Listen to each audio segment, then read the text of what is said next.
Hello, everyone. I almost said it's Thursday. Why would I do that? It's Wednesday night, and we're here to talk about John Carpenter's Prince of Darkness. And I've got a couple things to say before we add Nate and Seth. And I want to say that I know a lot of people's opinions differ when it comes to John Carpenter's best movie. A lot of people say it's Halloween. Some people say it's The Thing. Some people say it's The Fog. This is my favorite Carpenter movie, and after rewatching it today, I'm not sure why, but I love it. Like I was sitting there watching it, just enjoying myself. I'm like, why do I like this movie so much? I think it's kind of underrated, underappreciated, and kind of underseen.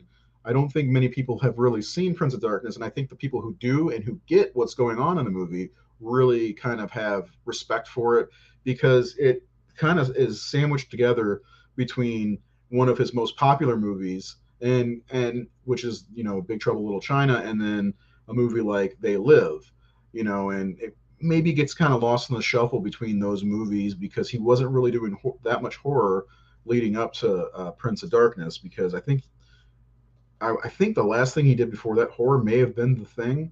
I'll ask the guys whenever we get them back on, but I think that this movie does get overlooked because The Thing is one of the best horror movies ever, and of course Halloween is legendary to say the least. And The Fog is a really good ghost story. The Prince of Darkness is also the second part of John Carpenter's Apocalypse trilogy, which none of them really have anything to do with. It's just like a theme of the end of the world or that we're all doomed, which I think is really cool. And In the Mouth of Madness is the third part, which we will cover next week, and which is a very interesting chapter in Carpenter's filmography. But if you've never seen Prince of Darkness, check out now. Come back after you've watched it. It's available on Shudder, and it's definitely worth watching. I think any Carpenter fan who hasn't seen this is no Carpenter fan at all. No real horror fan.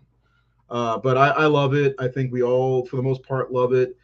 You got Donald Pleasance, who can sniff out evil anywhere, and you got this green sludge slimy shit that is the embodiment of evil, Satan, whatever.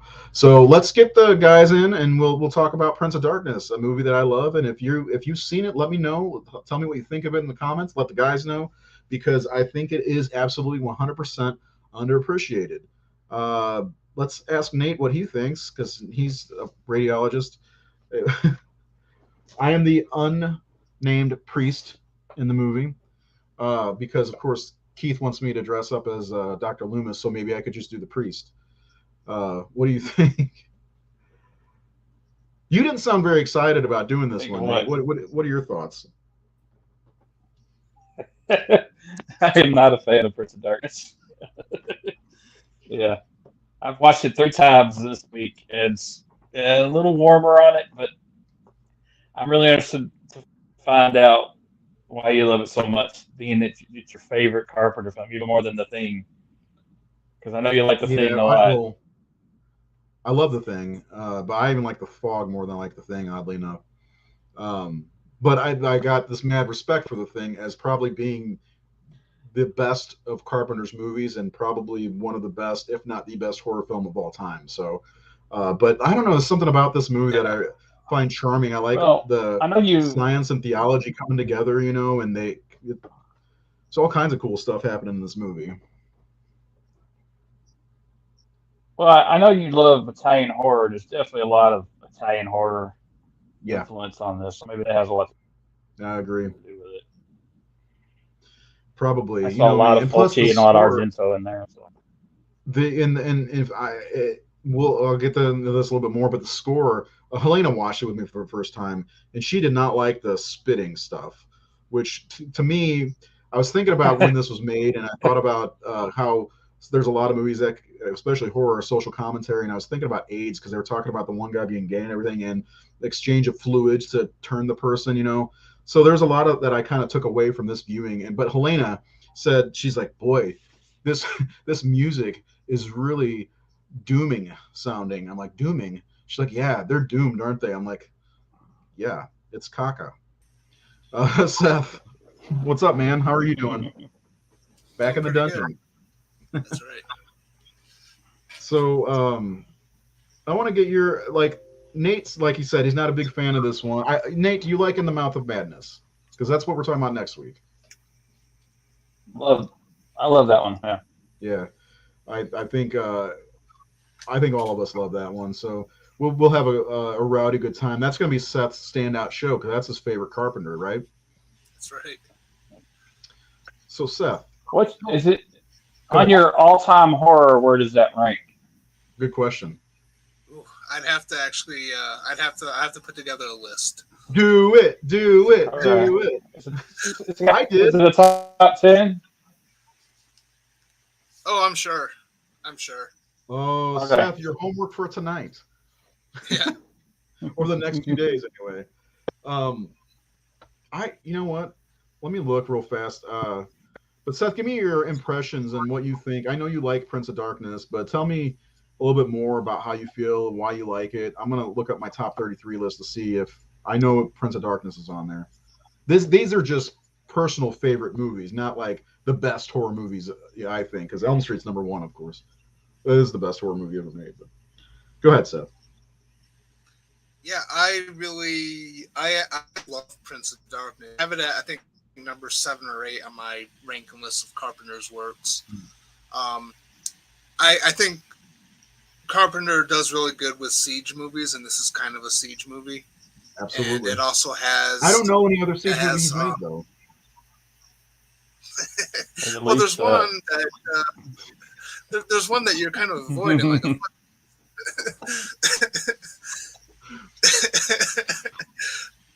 but I really like the story of this one. I like the blend of the religion and the science.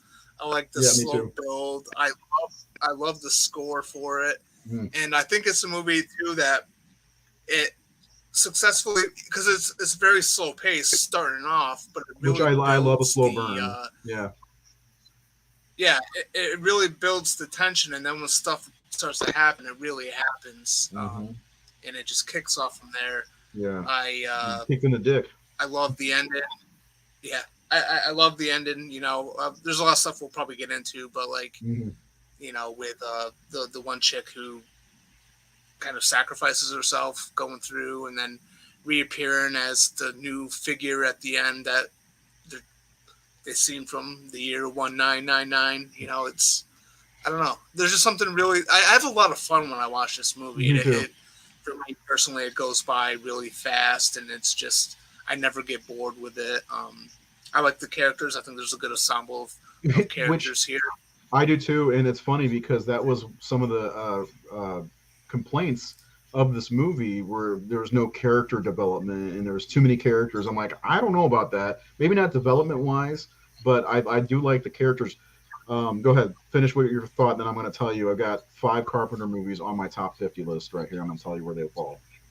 Yeah, well, see, I think that kind of works to its favor. The fact that there's not really a singular main character. Like, every character, I think, feels kind of important to the story. Everyone's kind of like spread out evenly. You know, we got Donald Pleasance in there, but we don't have any like big stars or anything, and everyone gets a healthy amount of screen time. So yeah. I really love Donald Pleasance in this movie, and the what's his name, the professor. I can't ever remember his real name, but he's a great actor. Yeah. Victor Wong. Yeah, he was so good in this part, and like, you don't get that much time with each character, but yeah, at the same time, I feel like you get enough with everybody. It's very spread out, in my opinion, and I like most of the characters, and I like a lot of the. We'll get into it, but real fast. My top 50 list, we've got In the Mouth of Madness is number 36. The Thing is number 25. The Fog is 22. Prince of Darkness is 19. So Halloween's number 10. So maybe Halloween's my favorite Carpenter movie because it's number 10. And I do love Halloween quite a bit. It's one of those that grabbed me when I was young. And like last night watching that trailer, I got so fucking, I'm like, I need to watch Halloween now. You know, so... but anyway, Nate, if you are ready, I'm ready for your reviews for this, so we can get into some convo about this movie. You ready? Okay. Okay, here we I go. mean, Nate's Amazon review, 1-star reviews, or do you have some 5 stars? I got some 1 and 2. Let's see. Okay. All right, shoot whenever you're ready. Quite a bit. Okay. 1-star review. Garbage. I cannot imagine what would possess someone to give this a rating higher than 1 star. Mindless drivel. 1 star. Convoluted, drawn out, and boring. I'm a John Carpenter fan, but this one really sucked. The plot is simultaneously overcomplicated yet drawn out and a huge bore.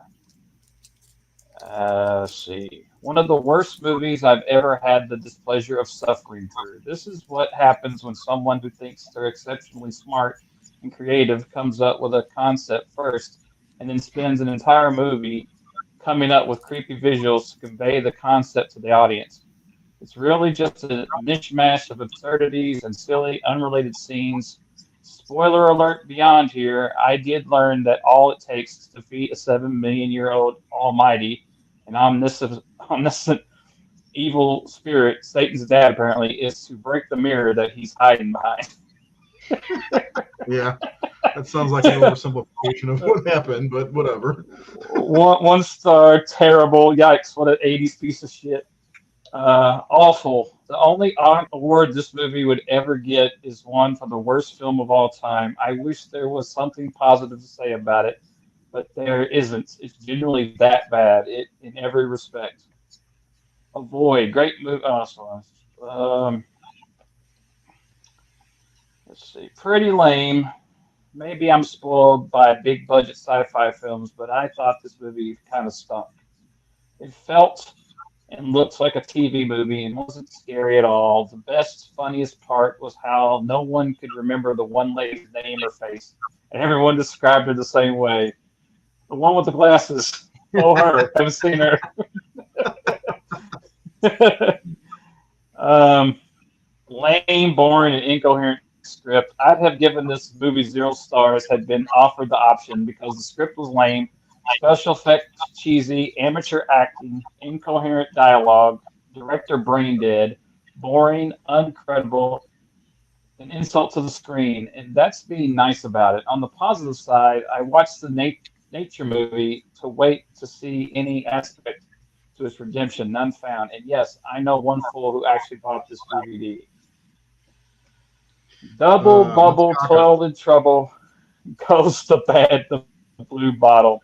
Absurdly, the villain, the devil, actually isn't a character, but big bottle of blue fluid. I don't know where you got blue fluid from. It's Blue. pretty green. It looks like Colorblind. it looks like a lava lamp from the 70s. That conceit No, destroys the movie. You simply don't care. What a bad idea, and I feel extravagantly betrayed by all those fools who are calling it a masterpiece. Get a life. Go get a real movie. Why? Nothing about this whole damn movie makes even a lick of sense. Nothing. Satan deserves better.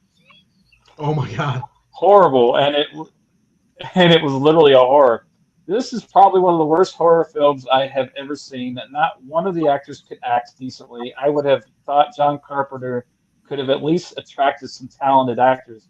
Aside from the acting or lack thereof, the story was absurd, not worth the time, not to mention the money. It thinks it's smart, 2 stars.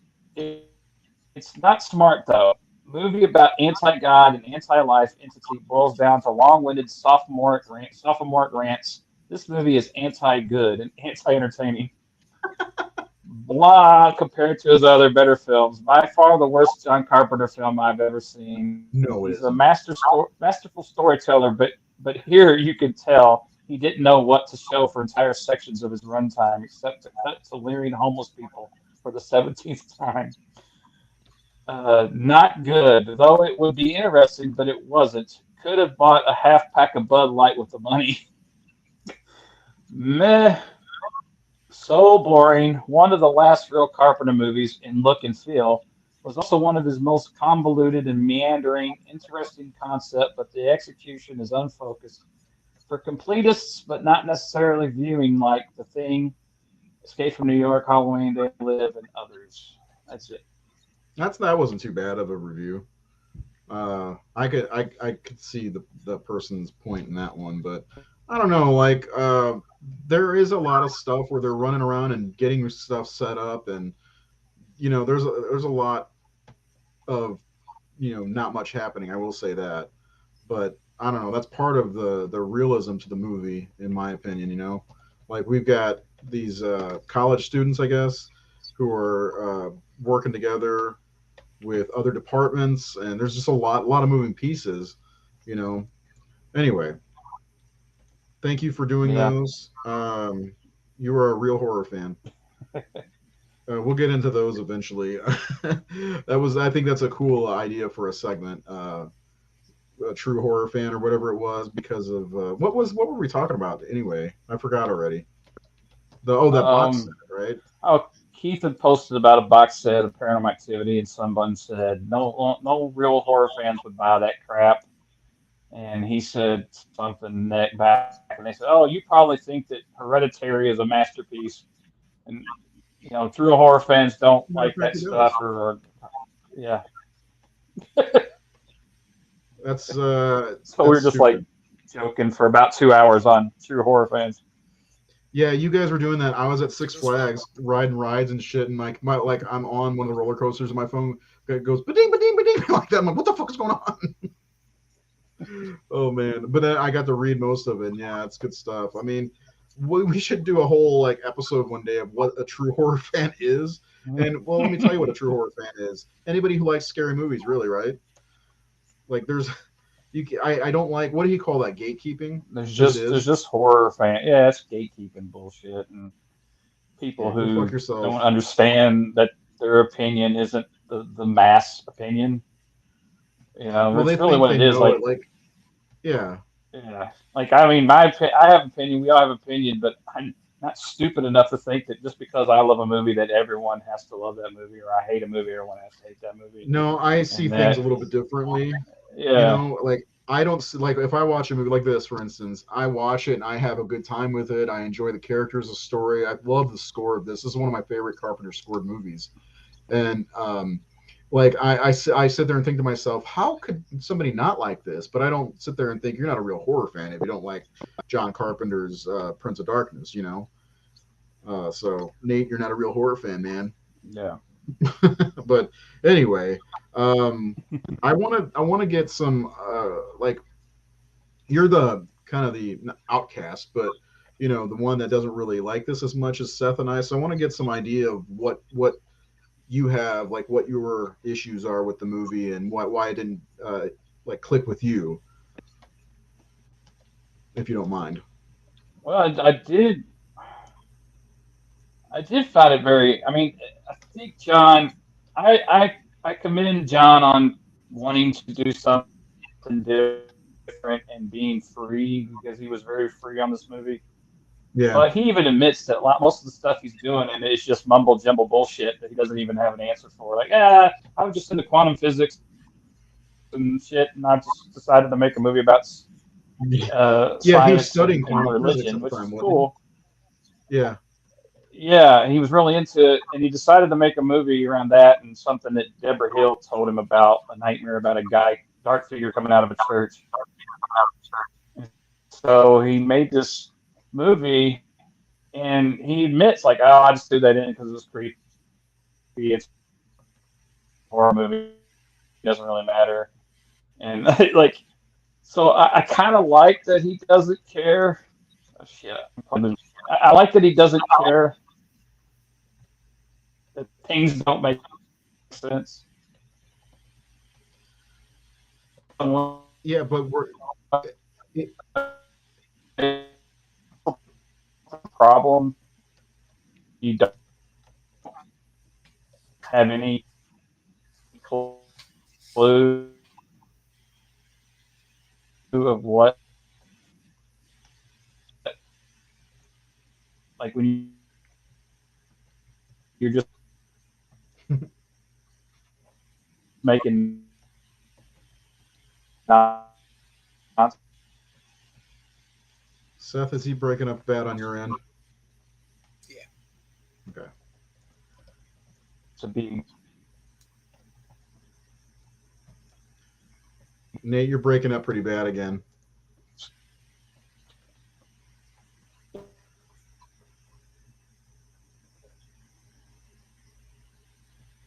I wish.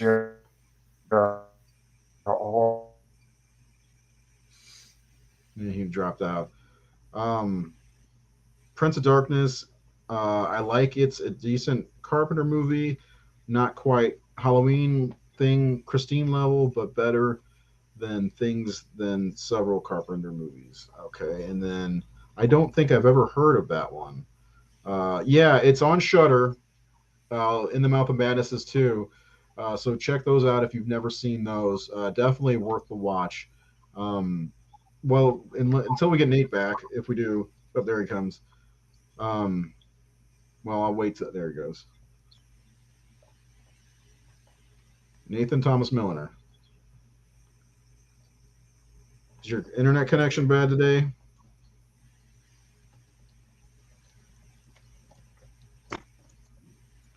Nate, you can hear us? Hey.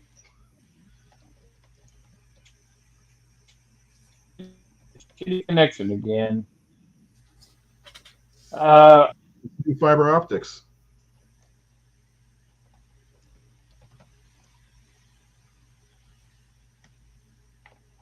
Does Nate? He doesn't post much on Facebook anymore, does he? I see him change his Facebook profile picture and stuff every now and again, but I want to see what his top 50 horror movies are.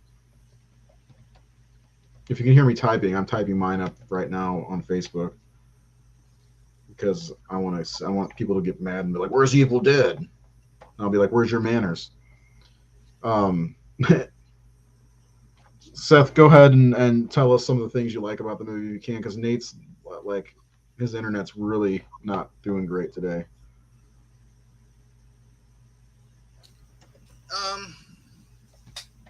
I mean, I get some of the, I guess I get some of the criticisms towards the movie. You know, it's like you said, even Carpenter admits he doesn't really know the answers for a lot of stuff. I was listening to the audio commentary, and he's a guy I could listen to all day long, by the way. Oh, I love listening to his audio commentaries. Yeah, they're great. But I mean, I don't agree with it being one of the worst movies ever made or anything like that. No way. Those reviews were ridiculous. If that's the worst movie you've ever seen, you need to see more movies. As far as I'm concerned. No, I think it's a lot of fun. I think my favorite scene in there is when the one guy is singing Amazing Grace and he comes to his throat, and just the way that everyone reacted, it really seemed like it was like, you know what I mean? I don't know. I like that he's just walking up the stairs, dragging that chair, and singing like one of the most stirring renditions of Amazing Grace. It's so creepy. Even though Helena, again, I'm going to talk about my 8-year-old daughter commenting on what's happening in the movie, and she's like, "That's so creepy." Like, yeah, it really is. And then when he takes he breaks the chair and takes it across his throat, she's like, "Why is he doing that?" And I was like, "He's kind of possessed." Yeah. But like, I think one of the maybe downfalls of this movie is there is a lot going on, like from the get-go, you know, like. Oh, for sure, yeah. And I think that might lose some people. I think movies like that, it's slow, kind of slow. Like I said, they're like preparing for what they're getting ready to do. A lot of the first act, for sure. And I think that may lose people, you know. And I don't know. There's something about the detail that Carpenter went into with that I really like. You know, kind of showing each character and what they do, and again, the theology and science aspect of the movie is what really kind of draws me in, you know. And is he back? I can't tell. But yeah, like I don't know why anybody would call it. I think it sometimes, and I hate to be that guy, but I think sometimes it comes down to understanding the movie, you know. like Hereditary or Midsummer. I think a lot of people didn't like it because they didn't understand what was really going on.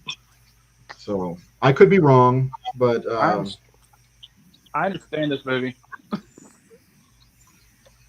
There's Coming through. I know you do. Yeah, you're coming through. there is a lot. Yeah, There is. I understand this movie. Go ahead.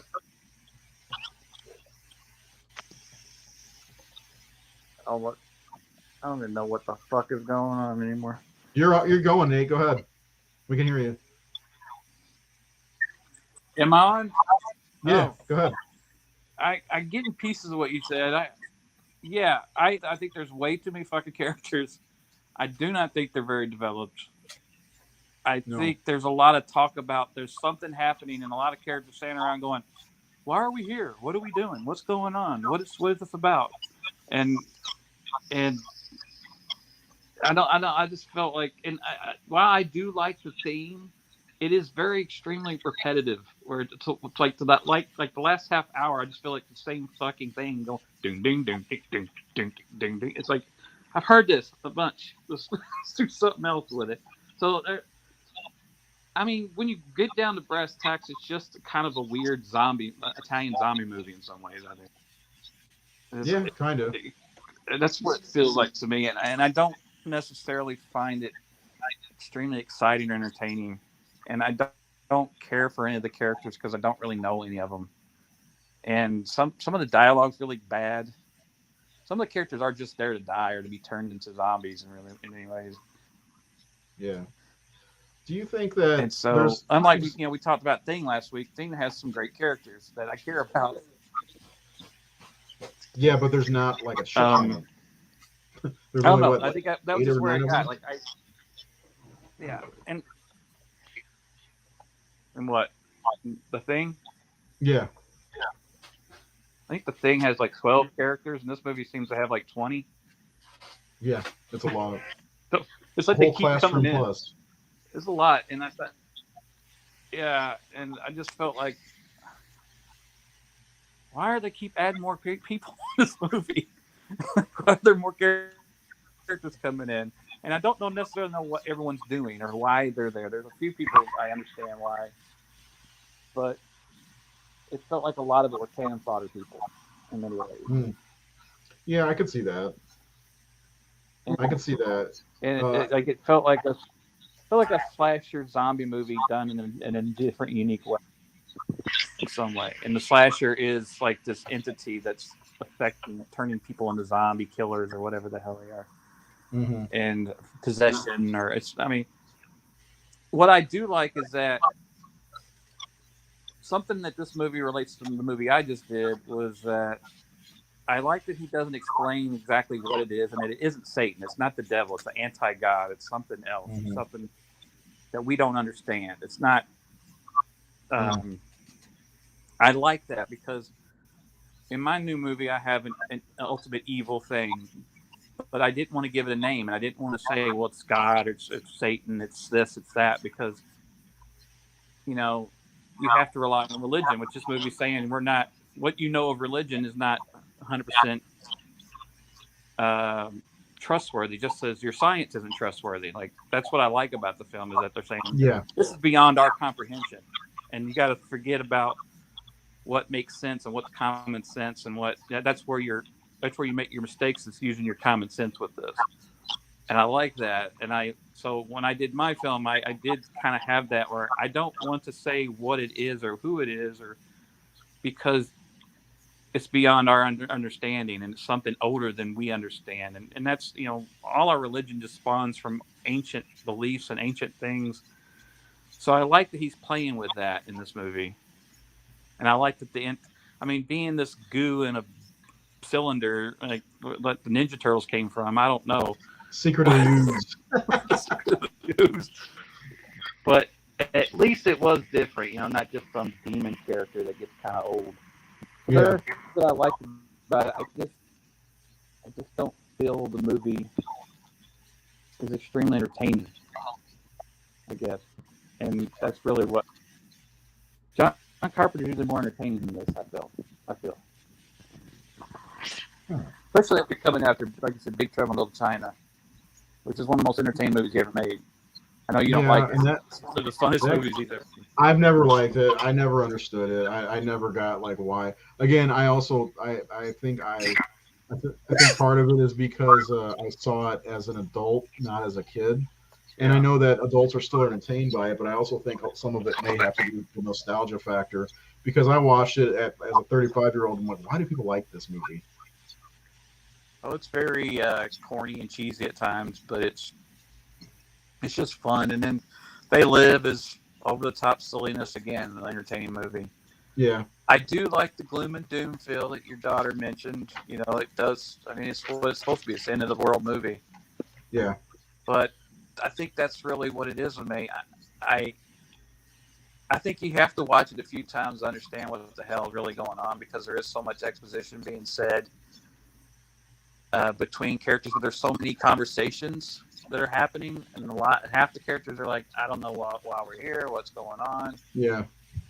And like Donald Pleasance is keeping shit secret, and it's very cryptic, and you know it's also math stuff, and I do think it goes over some people's heads, and it went over my head for years. I didn't grip it until I watched it a couple times this week and went, okay, I get what he's saying now. It did take me to be an adult to understand what was going on because I have seen this a lot growing up. So I'm not downplaying anybody who may not be able to get it because I'm going to go back to what Keith said a couple years ago. Like sometimes it takes 2 or 3 watchings to get something like The Witch again. That's a totally different type of movie, but it took me, a few watches to kind of get what was going on in that movie and why it was so kind of powerful in my opinion. When I watch it, it's got the scare moments, but everything just feels like it's there to be a scare moment, to be weird. And even John in the commentary saying, "Oh, I just put that in there because it's horror stuff," It's strange to me. Even though he said he planned everything out with this movie and knew what he wanted, he's also very aloof about I put the ants in there because everything's acting crazy, and I put the worms in there because of this. And I was like, it just feels like he watched Fulci's movies that week and decided to put that stuff in there. No rhyme or reason. Like, okay, there's worms on the window, so what? Nate, come on. Okay, there's an ant hill. Great. I don't know. I just don't think it's just in his films. Is basically what I'm saying. I think it's on the lower end of the Carpenter filmography. Okay. And there's nothing wrong with that. But it's still well shot.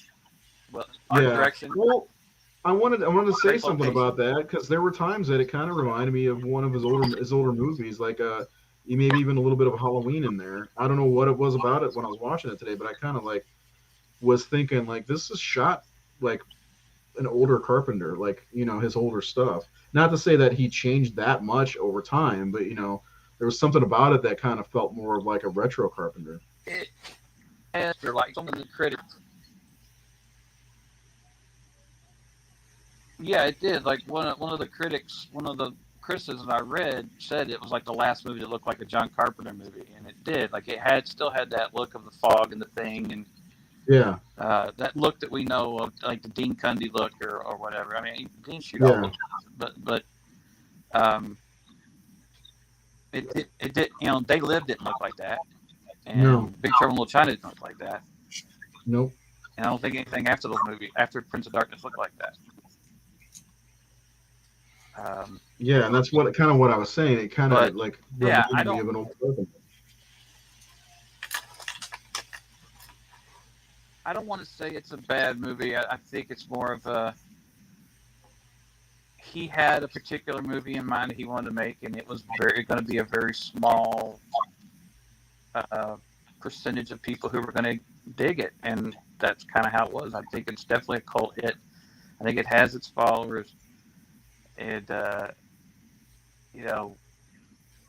but I think this was a movie that he wanted to make, and he didn't have anybody breathing down his neck telling him what to do, which I support.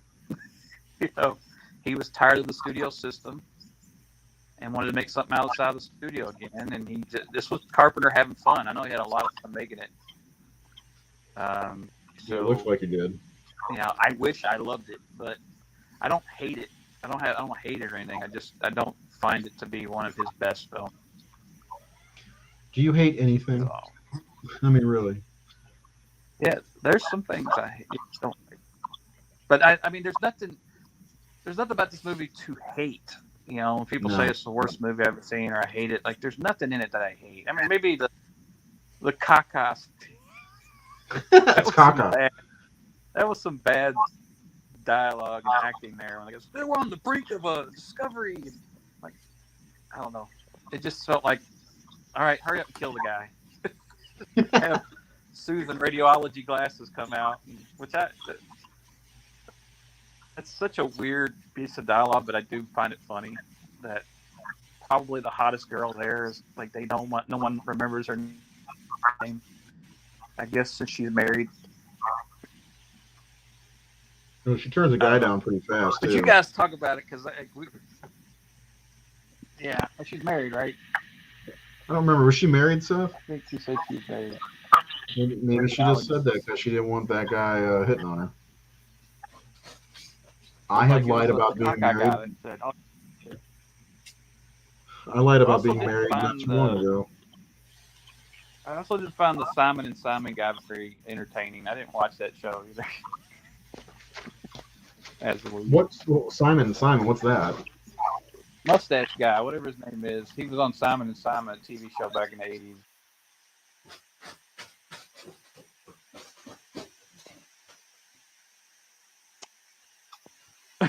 I don't have anything else to add. I want to hear why you guys love it because that's what I like. I want to hear. Maybe you guys will sell me. I don't think so. I don't think so. No. No, that's okay though. No. I just think it was a misfire. Oh, my back's hurting. That's why I'm laying down. Anybody thinks I'm not lazy? I have a back injury. It's been a couple of weeks too, hasn't it? Yeah, 2 weeks. I'm getting an MRI tomorrow. So. Well, we'll be thinking about you. Seth. Let's try to sell him on this movie and how good it is. I've got in my living room these 11 by 17, and they're all certain movies, 11 by 17 posters, and there's certain movies that I actually absolutely adore, and The Thing and Prince of Darkness are both in there, and Halloween. So I do love this movie, and I think a lot of it has to do with I like the pacing. I like how the score, even though it repeats, it's repetitive.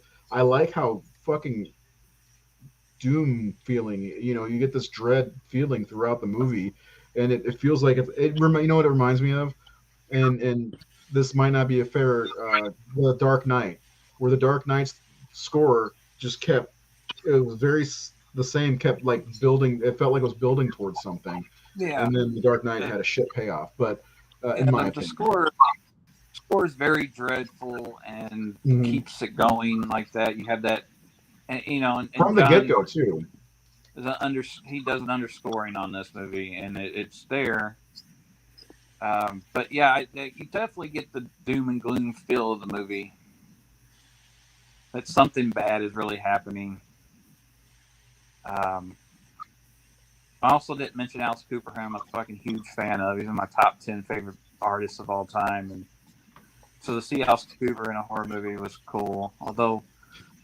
I guess he's effective. He works. He looks like a bum, unfortunately. But very pale bum. Yeah, and didn't someone lives outside? He doesn't have any. Someone lives outside in L.A. He doesn't have a lot of stand going on. Didn't he get to keep the prop and use it as a mic stand or something like that? It was his prop. He used that on stage. John Carpenter's Prince of Darkness is what we're talking about. Yeah, like John went and saw Alice's show, and Alice didn't tell people with that, and so it was Alice's prop that he brought to the. That's what it was. Film. Okay. Yeah. I think that's super cool, man. The producers Shep was Alice's manager, and he was a producer on this film. So that was how I guess he got to meet Alice, or whether Alice. I got two different stories. Alice asked to be in the movie, or John asked Alice. I can't remember, but I've heard the John asked Alice. Seth, which one have you heard? Because that's a tiebreaker. Yeah. Oh. I think Alice asked John, and John said, "Yeah, as long as we can use your prop," or something like that. I think that's what he said in the audio commentary. And Alice has the Prince. Yeah. And Alice recorded a Prince of Darkness song. It's on. I got it on his box set. Wasn't that how he was approached in the beginning? Was they wanted him to do a song for the movie? Maybe. I know, like I said, Shep Gordon was looking to produce horror movies, and he was Alice's manager. And I think Shep and John went to one of Alice's shows together or something. John saw that prop, that impaling thing he did. And Alice was wanting to come on set to watch effects. And John said, "Well, why don't you just be in the movie?" And I made him the leader of the homeless guys. The thing I like about Alice Cooper, it has nothing to do with this movie, but I like him saying that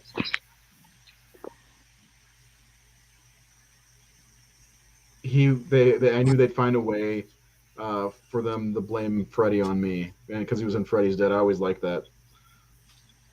I thought that had was to be good. Freddy's father. Yeah, Alice is great. He's a, he's still going. He still does it. Album almost every year. Now he's on tour with like Johnny Depp and Joe Perry. They got the Hollywood Vampires. I mean, I don't know. I just always loved that. My dad was a big fan, so he handed me down all his Alice Cooper albums because he had like those first 3 albums and turned me on to Alice. I gotta be honest. I never really listened much to Alice Cooper, other than some of his bigger names, stuff. Yeah. Anyway, back to the movie.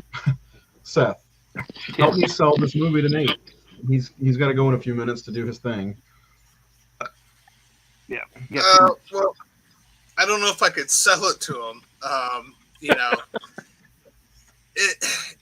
It's hard because, like I said, I understand some of the complaints about the movie. Some people don't really like the movies, and there is a lot going on in this movie. And not to mention, just going back to the character thing, I understand that there's a lot of characters here. Some of the acting is not great. You don't really know a lot about them. But I think this movie is more about the event that's happening more so than the characters. And at the same time, I think there's a sense of realism with it too, where nobody, not even Donald Pleasance's priest character, really knows what's going on, right? Donald Pleasance just kind of he found out by visiting the dying priest there, and I kind of like that the movie is sort of structured with that, where there is like this secret, and like so the beginning is, Donald Pleasance meeting up with a lot of people. I thought it was an interesting choice to for Carpenter not to have any dialogue between the two of them, so you don't know what they're talking about. And then as the movie goes on, things start to get more and more revealed, right? As they go through the book and they discover that it was written and rewritten in many different languages, and they're all kind of discovering this thing together. Meanwhile, they're also experiencing the same dreams. They're all dreaming of the same event. Plus, there's things that are happening out in the world that are not normal, and we get a glimpse of this with all the bugs, and with when Brian's looking at the sky, and it just seems off, So it's like there is a lot of stuff in this movie. There's a lot of ideas in this movie, and in order to get all that across, I think he kind of has he sacrificed, I guess, character development. Although you could say that Carpenter doesn't really give you a whole lot with his characters anyway in the majority of his movies. Yeah. It's more about the personalities and yeah. Well, it seems like sometimes he focuses more on, like, even like The Thing. I mean, we see a lot more of McCready and Blair and, you know, Childs and a few like that. Like, and some of the other ones are just supporting. There's no real lead in the movie other than Mustache Guy, Simon guy. I don't know what I'm saying. But he's not really a total lead either, because like we just kind of see him kind of trying to hit on this chick most of the time, and basically that's his involvement. There's this little love story that's coming through where he just happens to see her all the time every time he exits a building with his shirt open. Kind of like into his chest. Yeah, I mean that's the thing though, is that's why I like this movie though, is I like the ensemble aspect more than having a lead. You know what I mean? I don't know why it works for me with this movie, because I do like a lot of the other characters. I like what's his name? The guy that gets trapped in the closet there. He has some weird dialogue though. Like, my favorite scene of his is when like he's chucked in the closet and the girl bangs on the wall. He's like, "What the fuck do you want?" Yeah. I also love when he freaks out too when they're coming closer to the door. And he's just like screaming like crazy, throwing his hands up. It's just funny because they're like trying to find him and help him. Like, what the fuck do you want? Like, where are you at? We want to help you out. Yeah. I can't sell a Carpenter film to anyone. Every time I introduce someone, I think they're all weird or stupid. Other than Halloween, I'm sure. R. Kelly. No one has to sell me on Carpenter. It's just this movie. Like, there's this movie and, you know, Ghost of Mars. And is that the only one I don't like other than this? The Village of the Damned is. I actually like that. I like The Ward. I don't have a problem with it. I've yet to see The Ward. We're talking about Dick Grayson, right? Oh no, that's Batman. Yeah, I think this and Ghost of Mars are the only ones I didn't like overly. So I haven't seen Ghost of Mars since, before I was like, I mean, I've always loved horror and everything, but like in the past 10 years or so, I've become this like crazed horror fan that, I'll watch just about anything. But Now he's lost. I like this more than Ghost of Mars. It's hard to believe.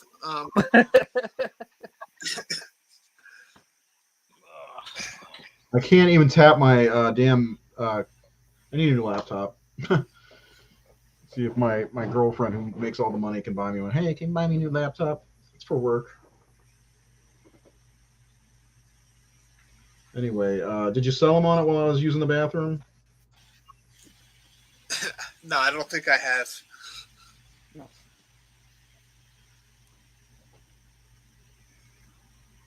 Why not?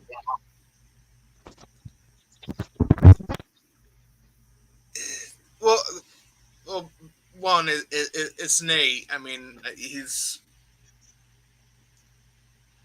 I know he's a little misguided with not liking this movie as much, but no, I mean, he knows his shit, and yeah, this is a tough one to sell to people, because I have, I've gone through and I've watched like YouTube reviews, and this movie isn't quite popular even with people who love Carpenter stuff. A lot of people think it's boring. A lot of people just can't get into it, and it's a tough sell. I personally love it. I don't have any of the issues with it. I like the pacing. I like the story. I like the setup to everything. And I really like the score as well. I like the score too. I showed this to a girl an ex-girlfriend who's kind of crazy, and she didn't get it. Now I debated on showing it to Sherry before we talked about it, but now I kind of don't want to. I guess Nate's gone for the show. Anyway, but now I kind of don't want to because I'm like thinking maybe she won't like it and won't see what I see. Because I do like this movie quite a bit. I do like the characters, even though they're not really well, built or whatever. Um, yeah, I don't know. The weird thing is when I was watching, I'm like, how am I going to talk about this movie? Like, what am I going to say about this movie? Because I've seen it and I love it and I got reasons why, but it's like, how am I going to spend an hour and a half talking about this movie? And then knowing that Nate doesn't really care for it all that much, and I mean, I know you love it, but like at the same time, I'm like, how are we going to talk about this for that long? Because there are like certain scenes that stand out. I really like the way that they spit that fluid out at him or in them to like they even get the swing low sweet cherry guy on the ground and pin him and she like mouth the mouths of that guy. I just watched it recently. I really like the ending. I love the ending. The big especially the one girl, the redhead, sacrifices herself, pushes I don't know that she needed to jump and like push her in the mirror. I think she could have probably just pushed her in the mirror. And then Donald Pleasance with that axe throwing ability to break the glass, which is kind of funny. That I know it's oversimplifying it, but that's the way they're able to stop the coming of Satan's father or whoever the Prince of Darkness. By breaking a mirror. It's more than that, of course, but still pretty funny that that's what most people. A lot of people have said, "Oh, it just took a mirror." You could broke a mirror. There's a little bit more to it. I don't know. I mean, that symbolizes they broke they broke the signal or the portal or whatever that would bring the son of the anti-god out into the world, and that's what it was all about. The chick who got tackled through the mirror, she was sort of like I don't know, like the it's hard to. I'm struggling with words here. But it was like she was, because she was the one that knocked into the thing and she got impregnated ish and then turned into like she was like the body, I guess, for for the son of the anti-god, right? When she's trying to pull it forward, Father, anytime she's looking in the mirror. Vessel, there you go. There's the vessel. Right, so by sending her through and then shattering the mirror, that seemingly solved that. And that I think they set up with Donald Pleasance's character wanting to smash that mirror prior to the chick tackling the other one through. Mm-hmm. And it makes sense for his character to instantly do that. He's not gonna wait to see if they can get that girl back out. He's gonna just fucking close it and say, "Hey, we stopped it." But yeah, I don't know. Vessel, there you go. Well, just like the movie doesn't make any sense. I mean, I'll be honest. I'm not gonna act like I'm a film expert.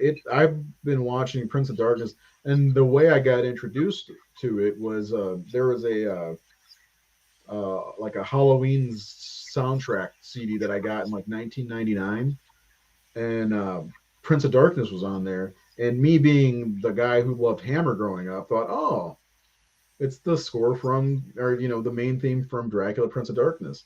And I heard him like, I don't remember this. And I looked up. This was early on with the internet. I looked up what Prince of Darkness was, and I found out it was a Carpenter. And I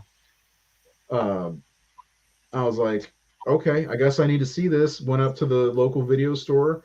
They had a copy of it. I watched it on an old ass VHS, and I'm like, I don't understand this movie, but I liked some of the things about it. There was like certain scenes that played out. I liked some of the characters. Like that Asian guy was funny, and they made all these jokes, and there's the reference to being in the closet, and they talked about him being possibly gay, you know. And then you know, the ending, I did like the ending no matter what. I thought the ending and the build up when he's in the closet watching the girls watch the one that is getting impregnated and her stomach is like bloated out and her skin looks like it's melting or deteriorating, you know. Like I liked all that stuff, and I was like, okay, this is a cool movie. I'm gonna give it another chance. Got it on DVD in the mid 2000s. Watched it again. I was like, I liked it a little bit more. And then when Scream Factory released the Blu-ray 6 or 7 years ago, um, like I really started to pay more attention to it. Started to kind of like try to figure things out a little bit more and understand it. And I'm not big on understanding themes as much, you know, with movies, but there's a couple that I kind of saw in this movie, which is something that I couldn't do before. But yeah, like I don't know. The more I watch this, the more I like it. It's the same thing with The Fog. I love The Fog, and like before, I wasn't like a huge fan of The Fog, but it's like, and I kind of go. I'm one of those that go back and forth between which Carpenter movie is my favorite. It's Prince of Darkness right now, but it's been The Fog. It's been The Thing. It's probably Halloween, really. I'm just denying myself. Nate is on the road, possibly, or not. Anyway, yeah, I just I think this is a movie that people should watch, and I don't know. What do you think? I think people should watch this movie. Oh, totally. It's available on Shudder, and if you have Shudder, you should give it a shot.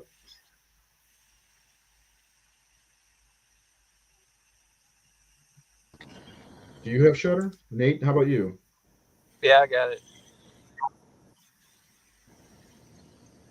What are we talking about? Reasons to watch this movie. Oh, because John Carpenter made it, I mean, that's good enough for Seth. and Donald Pleasance is in it, That's good enough for me. and Victor Wong is in it. Also, And what's the guy's name? I do like him. The guy that plays the older doctor or whatever, Peter Jason. Peter Jason. Yep. Yeah, I like him. I like him a lot. Yeah. Yeah. I mean, there's not a lot of great, like, well-known actors or anything like that, but The commentary is really fun too with Peter Jason and John Carpenter. which one's Yeah. Peter Jason? Is he the older one that gets infected Trumpet at 40? Okay. I was gonna say, I think I was trying to figure out if I knew who that was, and yeah, I know he's I think he's like the last one to get infected.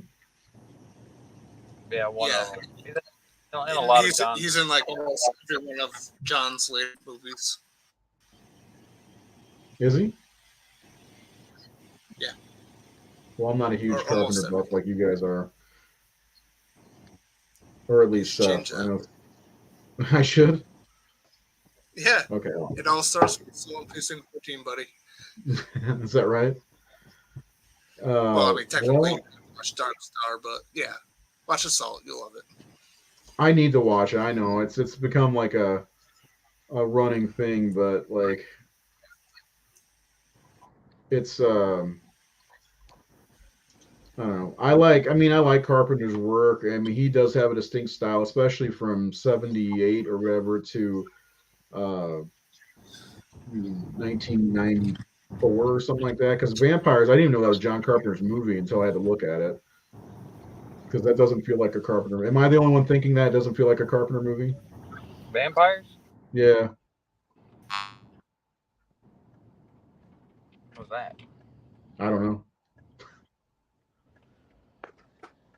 Yeah, Vampires has his music, and you know. I like Vampires quite a bit. Have I ranked the Carpenter movies before? I'm gonna look at my Facebook and see, because that's where I would have put it. I think we did it on the show, didn't we?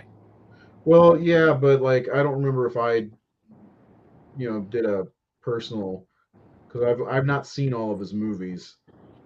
Because I've never seen Elvis. Oh, here we go. Oh no, that's nothing. Never mind. I've never seen Elvis. I've never seen pro-life, the war, Dark Star. Dark Star, yeah. Let's see. Someone's Watching Me. I've never seen that. Cigarette Burns. I've never seen that. Assault on Precinct You never 13. seen Yeah. Cigarette Burns? Cigarette Burns is No. excellent. What's that? You gotta see Cigarette Burns, man. Cigarette Burns is awesome. Is it? Yeah. How Oh yeah. is there an easy way to see it without buying it? It might be on Shudder or Tubi or something. One of them has the Masters of Horror on there, and you just go and just select the episode. But it's incredible. I'm looking to see. It's on Tubi. It was Okay. the first season. It's only an hour long. Yep, it's a short movie. It's Yeah. straight to the point. Vampires is the most underrated movie. Starman. I haven't seen Starman since I was a kid. I love Starman. Yeah. Starman's great.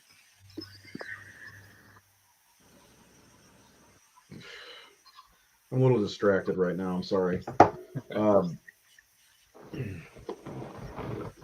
Got some weird stuff happening in my life at the moment. Anyway, what else do we need to say about Prince of Darkness? Do you have do you have a favorite There- scene or? Me? There's I think the ending's actually no Prince of Darkness in it, I guess. That's Yeah, I mean, well, they're trying to get to the Prince of Darkness, right? Bring forth the Prince of Darkness. I like the video recording that they all have the dream of. I really like that. That they all have this like group dream almost. Anybody who falls asleep in that scene when Donald Pleasance is like, "Please, did anybody fall asleep?" You know.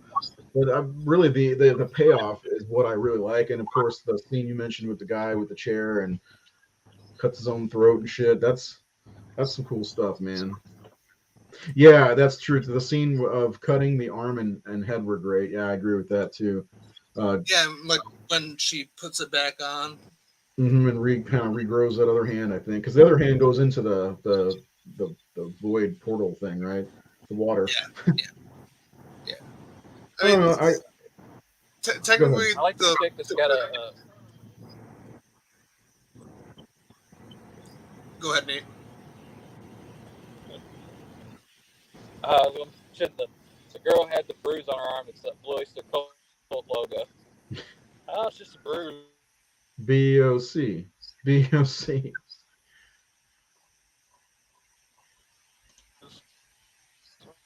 He just doesn't get good service wherever he goes, does he?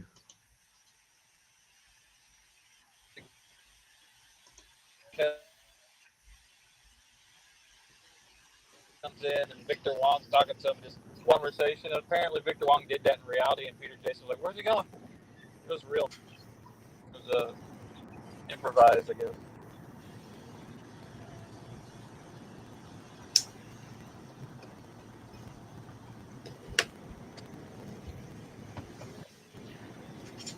Yeah. I'm Anyway. cutting in on anybody because like the connection's so weird. I don't know when someone's talking or not. Yeah, we did see the Halloween Ends trailer, and I did see the Jeepers Creepers trailer, which actually looked pretty good, in my opinion. I don't know if you guys want to touch on that for a minute. The Halloween Ends trailer and the Jeepers Creepers trailer.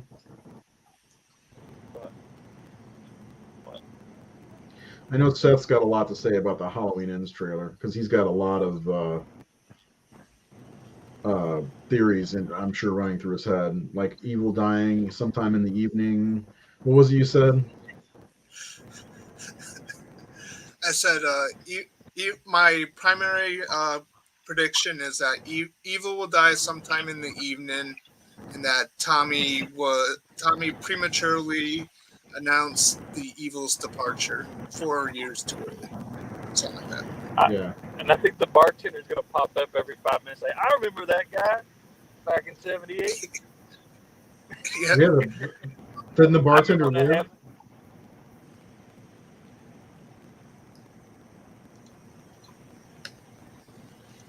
I'm pretty sure the bartender lived, didn't he?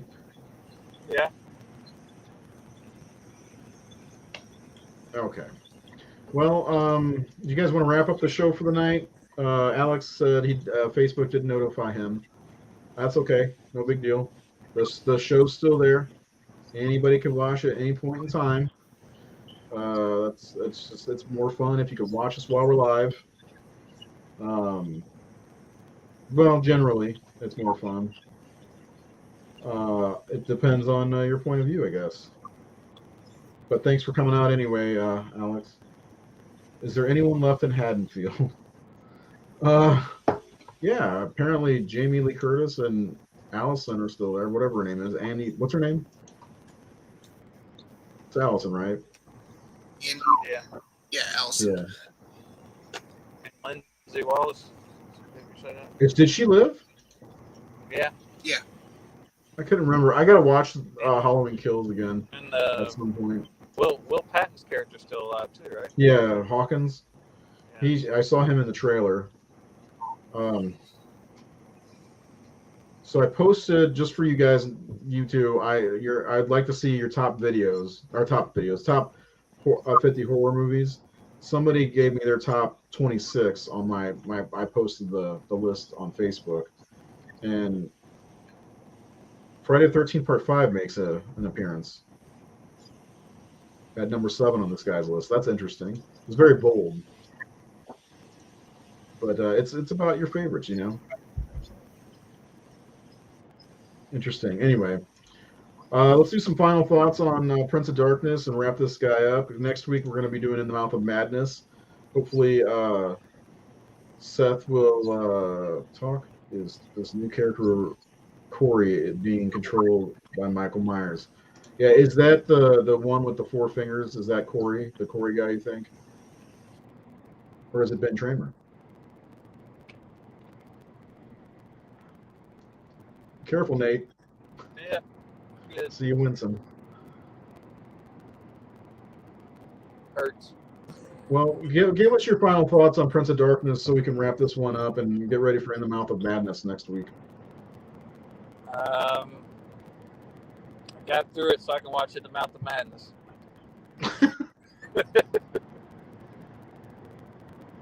I'm sure you'll have a lot to say about In the Mouth yeah, of Madness. I think I said everything. You know,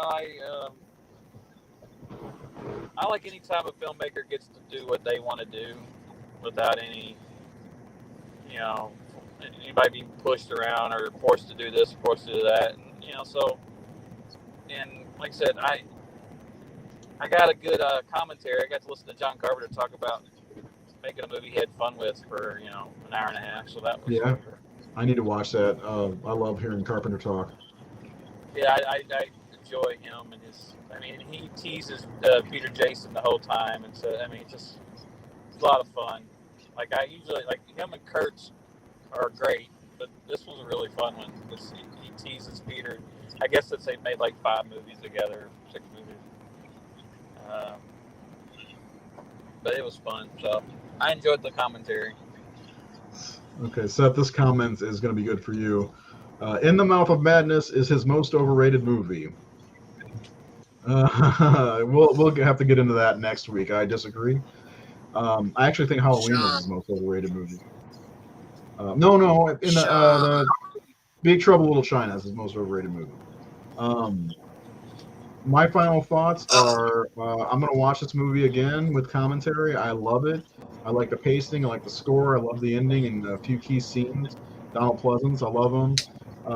Doing this week saved Sherry, my girlfriend, from having to watch it, and I don't think I'm going to show it to her now because I don't think she'll like it. So she liked the thing. But I love this movie, and I do recommend it to anybody. It's streaming on Shudder for free, if you have the $5 a month thing, whatever. Seth, you wrap this episode up. Okay, so first off, there's no such thing as an overrated John Carpenter movie. It doesn't exist. That's actually an F. Damn. So I just wanted to lay that out there. A couple of things, okay.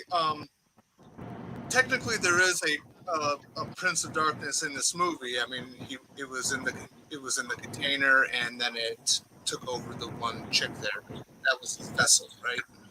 Yeah. So technically, it was in the movie, but not like it was inside a human body that was all fucked up.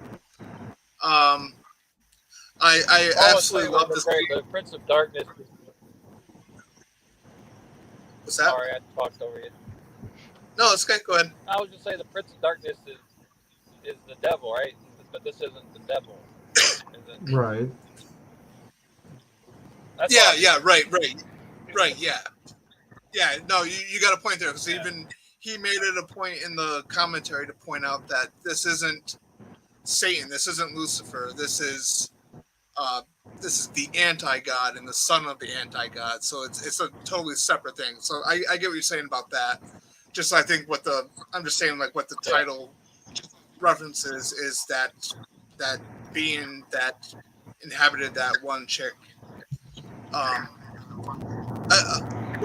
also really love the scene where the homeless woman is running with the scissors and stabs the Kaka guy. I thought that was a really cool moment, and it was kind of fun hearing about how they shot, and just with the music and with the way it was shot and all the bugs coming out, I thought it was a really cool scene. Yeah. I love the whole ending. I love the whole final half hour of the movie when things really take off. Yeah. There's a lot of really good stuff in there. You know, again, when she picks up her head and puts it back on. I really like the visual of the chick on the other side kind of like reaching forward, and that's that reminded me like Italian horror, like The Beyond. That's probably why I like it so much, because there's a lot of Italian horror type things in it. You know. Yeah, she's stuck on the other side. I really, I love the final ending. I know there's that cheap, you know, dream within a dream jump scare thing, but I really love how the film ends with him approaching the mirror, and just as he puts his fingers to it, it cuts to the credits. I just love that. I think you should show it to your girlfriend. To be honest with you, she might like it. I don't see why she wouldn't. It's not a movie for everybody, but I think that it's likable enough. Yeah, I'll see. I might do that. The last girlfriend I showed it to broke up with me shortly after, so I really don't want to lose this one over Prince of Darkness. In the Mouth of Madness is definitely one I'd like to show her, but I don't think she's going to be able to watch the show next week anyway. So she's waiting for a Lost Boys show. We did get a request on YouTube, by the way, to do a Hammer horror film ranking episode. If we can ever figure out a way to do that, I'd like to do that at some point. And I think for me, that would be anything from the Horror of Dracula, the Mummy, all those movies, even into the Gorgon, you know, the Devil Rides Out, stuff like that. So I think that'd be fun to do. It'd take a long time to figure, because I know not everybody has seen all those movies. I've seen a lot of Hammer horror. Even the Quatermass movies could be a part of that, because we're talking about doing a whole show on those movies at some point, if we can all find a way to watch all three of them. There's three of them, right? Quatermass? Nate? Yeah, anyway. But anyway, thanks for anybody who came out to watch the show. We had some good viewers, some good comments. Next week, it is going to be In the Mouth of Madness, John Carpenter's 1994 film that I used to get confused with Lord of Illusions, because I watched both of them at the same time, back to back. So I got them confused for a long time until I finally got them both on DVD. Which, by the way, that's a really good movie. Clive Barker movie. I think it was his last directed movie, Lord of Illusions. I love that movie. Probably maybe another show we could do at some point if you guys like that movie enough. Anyway, I mean, we did one on Nightbreed, and I'm not a big fan of that movie. So, anyway, yeah, join us next week. What's that? So we barely did an episode on Nightbreed. Right. I'm not interested in that movie, but I don't know. I don't think any of you guys were. I was the only one. So conversation changed. Yeah, I did. Well, that happened when we tried to do Zombieland too. we mentioned that Zombieland's a movie. Bill Murray pops up. That's it. I don't remember how that conversation even went. But yeah, we've been trying to stay on track with some of this, and we've got some other good shows coming up. At some point, maybe Cabin Fever. We're gonna do some older movies at some point from the '60s, and in October we've got a lot of stuff planned, and we will do a episode on Halloween Ends the week after it premieres, because we're all probably gonna go see it the week it comes out, or the weekend it comes out. I think I'm gonna try to see Nope this weekend.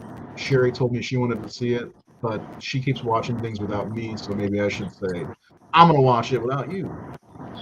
So, because she's gone for a week and it's already torture for me. Anyway, next week, join us. Why is he calling me Facebook? I'll talk to you all later. Have a good weekend.